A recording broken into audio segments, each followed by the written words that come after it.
I ask Pennsylvania, are you ready to make your voices heard? Do we believe in freedom? Do we believe in opportunity? Do we believe in the promise of America? And are we ready to fight for it?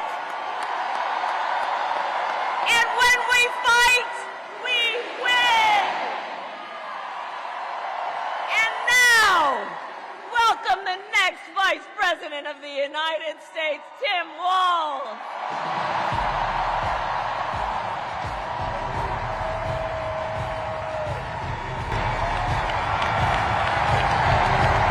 Wow. Wow. Thank you, Philadelphia.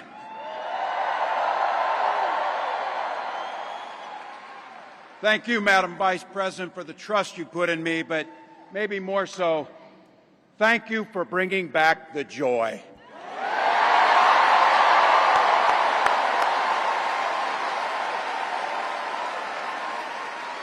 I'm thrilled to be on this journey with you and Doug, this incredible journey.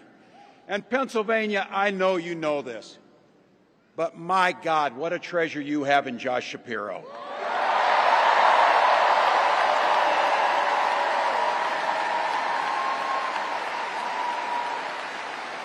Holy hell, can this guy bring the fire?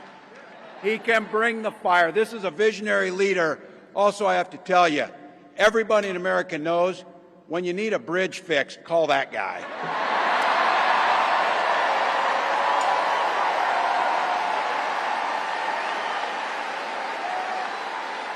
And I think sometimes we forget, and you see people a little one-dimensional, but seeing a guy who cares so deeply about his family, a man with compassion, vision, and I'll have to tell you this, I know this from experience, there is no one you would rather go to a Springsteen concert in Jersey with than him, than that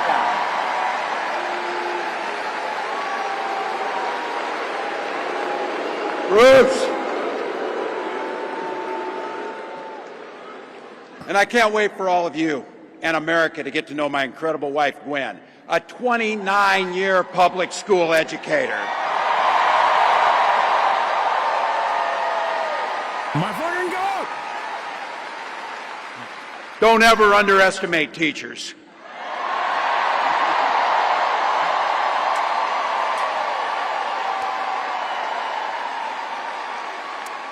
And our two beautiful kids, Hope and Gus. I couldn't be prouder to be on this ticket and to help Vice President Harris become what we all know is very, very good for us to think about. Next President of the United States of America.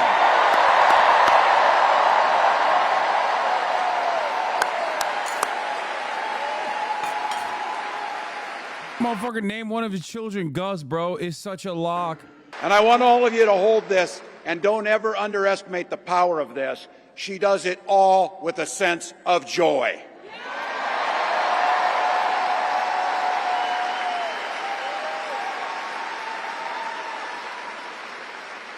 I know a little something about that commitment to people.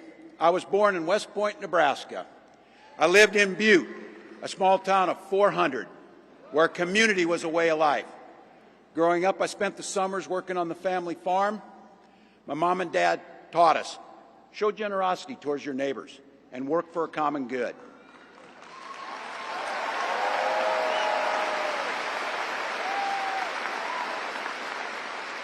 My dad served in the Army during the Korean War, and with his encouragement, at 17, I joined the Army National Guard.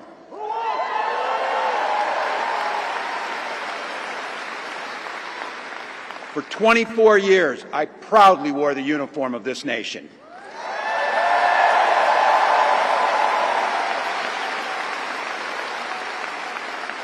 The National Guard gave me purpose. It gave me the strength of a shared commitment to something greater than ourselves. And just as it did for my dad and millions of others, the GI Bill gave me a shot at a college education. Dude, that's so sick. Openly writing, like, What is like the closest My that dad you can was a get to teacher. unconditional My social brothers and safety sisters nets and I is followed in their fire. footsteps. 3 out of 4 of us married teachers. It's what we do. For nearly 20 years, I had the privilege of teaching high school social studies and coaching football.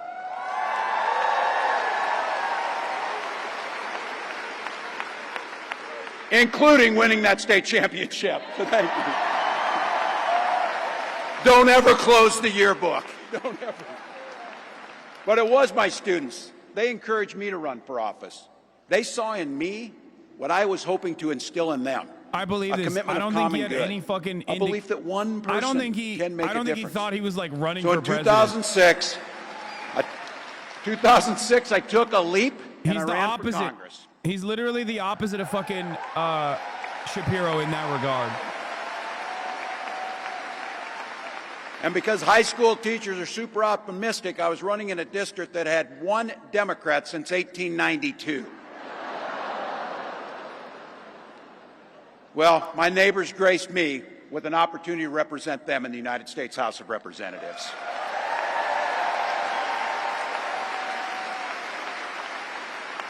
I'm proud of the work we did there together. I worked across the aisle on veterans issues, on agriculture, and on ways to grow rural economies.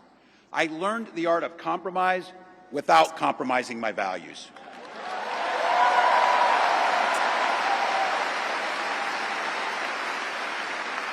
And now, as governor of the great state of Minnesota, I bring those experiences to bear in tackling the challenges that are facing our great state.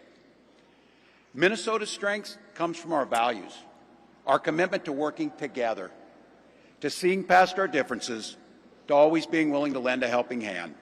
Those are the same values I learned on the family farm and tried to instill in my students. I took it to Congress and to the state capitol, and now Vice President Harris and I are running to take those very values to the White House.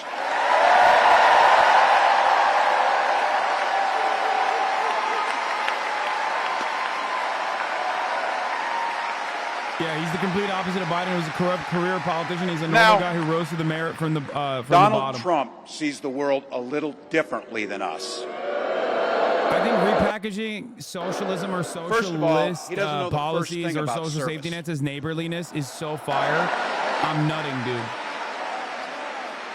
He doesn't have time for it because he's too busy serving himself. Again and again and again, Trump weakens our economy to strengthen his own hand. He mocks our laws. He sows chaos and division.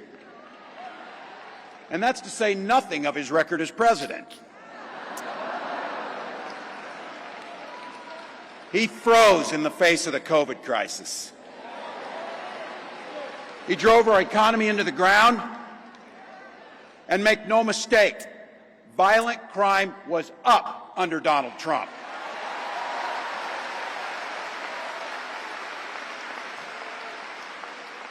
That's not even counting the crimes he committed. Oh! Fucking got him! Oh, that's a banger! Okay, come on.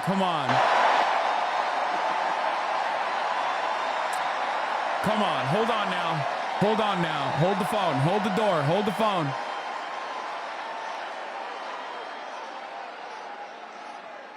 You know, some of us are...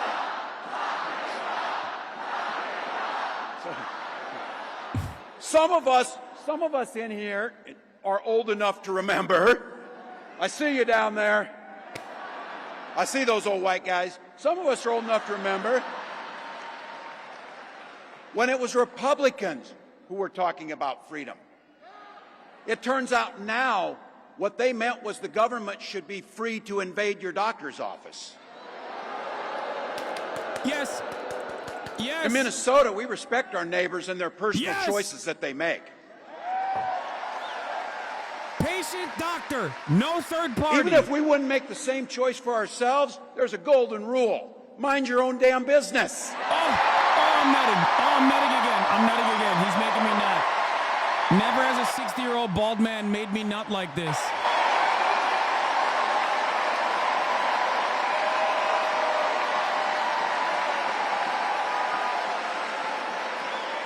These guys are after my heart chanting, mind your own damn business. That feels good, so thank you. Look, that includes IVF. And this gets personal for me and my family. Oh, God. Oh, who's doing it? When my wife and I decided to have children, we spent years going through infertility treatments. And I remember praying every night for a call for good news. The pit in my stomach when the phone rang, and the agony when we heard that the treatments hadn't Oh, my God. worked. I can't wait for the Groypers to be like, his seed was weak. That when we welcomed our daughter into the world, they're going to be we even named her grosser Hope. and weirder, and then Americans are going to be even more negatively polarized. What is happening right now? We got a hype train going. When Vice President and I talk about freedom, we mean the freedom to make your own health care decisions. And for our children to be free to go to school without worrying they'll be shot dead in their classrooms.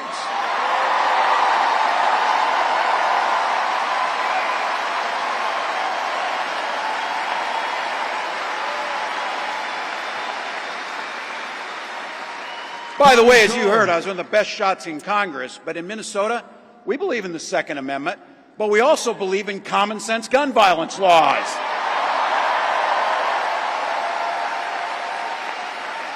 Oh, my God.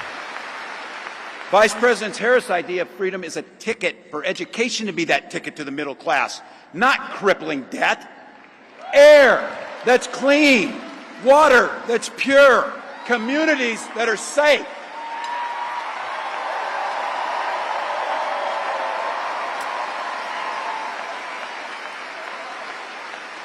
A place where we settle our political differences not through violence, but with our votes.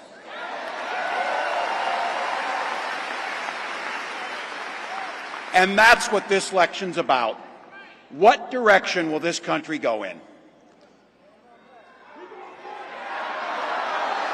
He's not going back. Well, Donald Trump would damn sure take us backwards. Let's be clear about that. And don't believe him when he plays dumb. He knows exactly what Project 2025 will do to restrict our freedoms.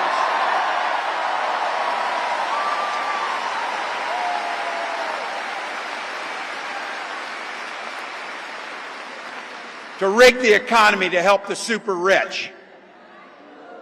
If Trump gets a chance to return, he's going to pick up exactly where he left off 4 years ago. Only this time, it will be much, much worse. Raising costs on middle-class family. He will repeal the Affordable Care Act, no doubt about it. He'll gut Social Security and Medicare. And when somebody tells you are, they believe him. He said he'd ban abortion across this country, and he'll do it, whether or not Congress is there or not. Donald Trump's not fighting for you or your family.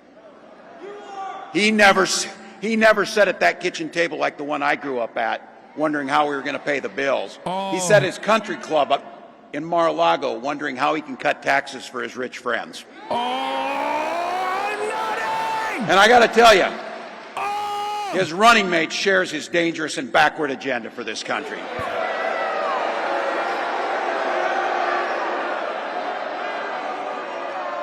J.D. Vance literally wrote the foreword for the architect of the Project 2025 agenda.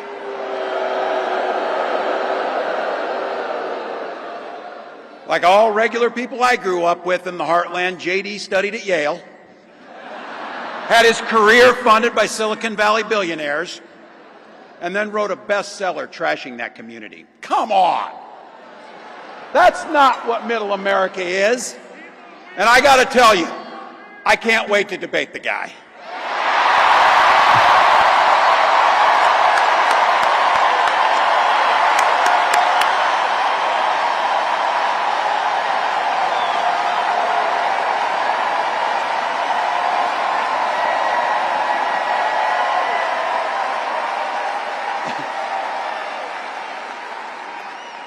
That is if he's willing to get off the couch and show up. So, you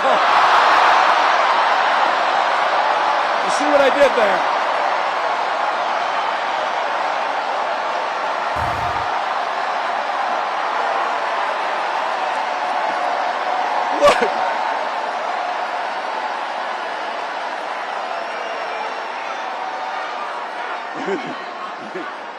I got to tell you, pointing out just an observation of mine that I made. I just have to say it.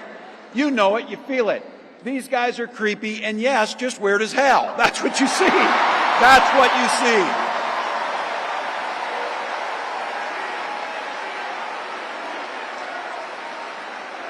So you know what's out there, so say it with me. We aren't going back. We aren't going back. We are not going back.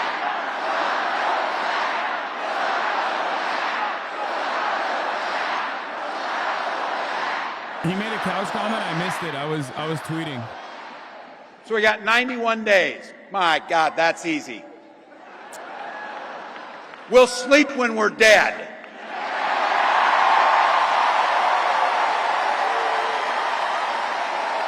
He's the method, bro. He's the method.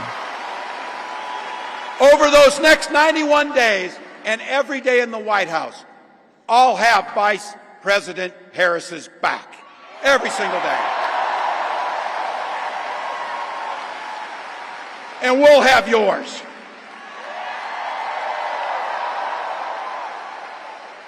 You know how this works. We can't do it alone. We need you, each and every one of you.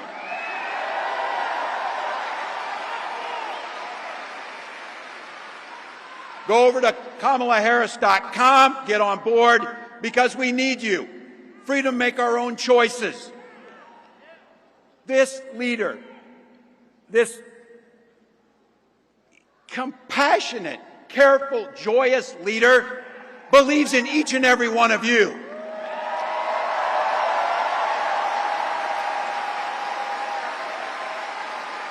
My God, you came here tonight to sit at the very top because you love this country and you're not going back.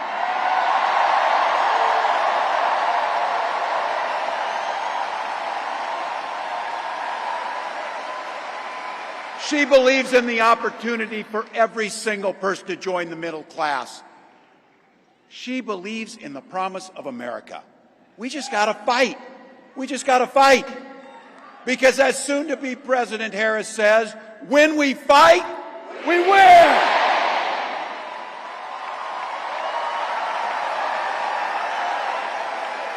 Thank you, Philadelphia.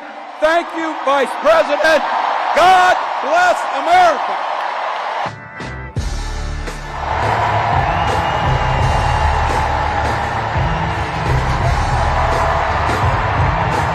I'm just gonna say one thing. Holy fuck, dude. I'm not used to the Democratic Party being competent and making right decisions, but that's what it feels like when they actually do. He's pretty fucking solid. He is naturally charismatic in a kind of goofy, endearing way. I think that he plays really well to the base. It's a great contrast. Kamala Harris is incredibly educated, obviously like represents one pathway in the American dream, coming from a family, being raised by a single mother, immigrant parents, and, you know, becoming the vice president now, running for president. Like, that shit is really, really captivating in terms of representation. It's really captivating for a lot of people of color across the board. That is a story that a lot of people share in this country, right? On the other hand, you got Tim Walz, also coming from a working class background, literal fucking farmhand shit, becoming a teacher, serving the military. Like, he comes across very authentic, very endearing. I think that, I mean, this is a really solid ticket. Anyway, overall, the Republicans are going to be like, these guys are radical. These guys are radical. So the Democratic Party now has to go, what exactly is radical about feeding children? I think it's radical to offer more tax breaks to the wealthy at a time when they have seen record high profits. I think it's radical to give handouts to massive corporations that rely on the welfare state to keep their employees alive. I don't think it's radical to feed the hungry. I don't think it's radical to feed children. I don't think it's radical to expand child tax credits so that people with children have an easier time raising their children. Republicans want you to think that these ideas are radical because they've grown far too complacent with their completely incomprehensible and utterly inhumane worldview. Okay? The average American, regardless of whatever kind of like weird political associations they have, the average American is totally perceptive or totally receptive to progressive economic policies. They recognize it. They're just not used to it, but they recognize that these things help them. Okay? That's why Republicans who vote against infrastructure spending will then go back to their own hometowns and at their town halls act like they brought that money home to build that bridge. Because they're real pieces of shit who recognize that the American population at the end of the day likes to fix the fucking potholes. You know what I mean? So ultimately, the idea that like these people are terrified of radical policies, Americans are terrified of radical policies. No, the fuck they're not. No, they're not. It's just that the Democrats are actually scared.